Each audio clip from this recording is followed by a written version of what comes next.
नमस्कार जय जगन्नाथ मु सोनी आपको स्वागत करुँची Soni kitchen and blog channel को आशा करुँची जगन्नाथ कृपार आपण मैंने समस्ते भलर थे जो था भलर था सुरक्षित था वीडियो को फास्ट टू लास्ट जाए देखुए यदि पसंद आसला गोटे लाइक करेंगे फ्रेंड सहित सेयार करेंगे आ चैनल जब नुआ अच्छा चैनल गोटे सब्सक्राइब करने तो डे ना चलते स्टार्ट करेंगे आज टिप्स अच्छे देखो ये मुझे टमाटो ने पूरा पाचला टमाटो ने लाल टमाटो टमाटो जमी कंचा है न टमाटे बहुत सारा गुण अच्छे आम फेस में हाथ गोड़ पादरे आम हाथ में पादरे सब लगे पार टमाटे विटामिन सी थाए आम फेस को पूरा ग्लो करने हेल्प करता है। तो टमाटो को आप गोटे कंटा चामच साहाय्य एमती भल भाव में फुटे ने ना आप छुरी साहाय्य भाव में करने कर द्वारा कौन हो ना तार रसटा भलसे बाहरी थाए।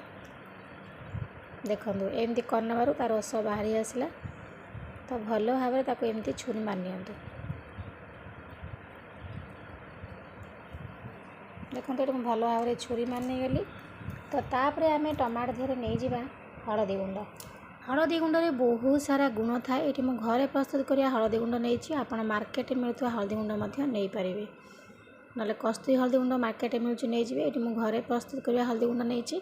हलदी गुंड रे बहुत गुण थाए शक्तिशाली एंटीऑक्सीडेंट प्रॉपर्टी थाए जोटा कि आम स्किन रे दाग दूर करे ब्लैक स्पॉट दूर करिवो आउ स्किन रे हाइपर पिगमेंटेशन को मध्य ये कम करता है। हलदी गुंड रे बहुत सारा गुण भरपूर ही रही हलदी रे मजबूत एंटीऑक्सीडेंट गुण अच्छी जोटा कि स्किन को पूरा चमक रखी थाए कौन सी इन्फेक्शन को माने इन्फेक्शन हवा को दे न थाए आम फेस रे। तो हलदी गुंड आमर बहुत गुणकारी माने जिते गुण कहले भी सरबनी। तो देखो टमाटो को एमती चिपी ने रस केते सुंदर भाव में पलि आसुची। तो हलदी गुंड पकईदे हलदी गुंड पकई सारापर ये आम आ गए जिनस पकई नवा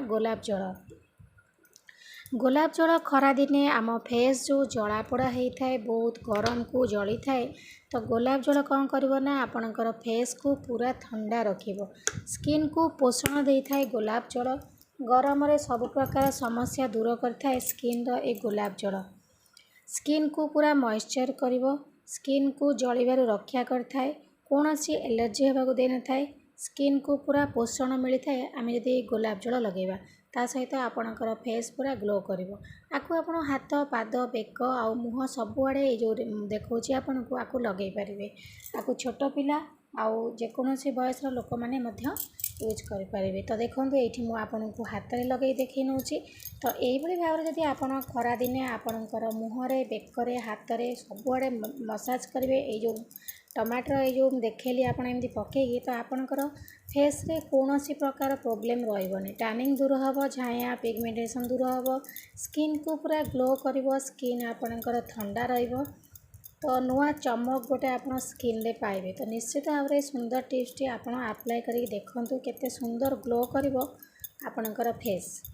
तो देखो ये भाव में भल भाव में लगे मुझे मसाज कर मसाज कर सारा पर आपन ताको किछि समय छाड़देवे किछि समय पर आपन ताको भल भाव में धोई ने अध घंटा खंड रखिने आप निजे धोई सारा पर देखिए केते सुंदर भाव में चमक आपणकर फेस रे आसुची। देखो ये मुझे भल भाव लगे मैंने घसी नहीं गली घस सारापर अध घंटा छाड़ दूचे अध घंटा पर मुझे धोईकी देखे ने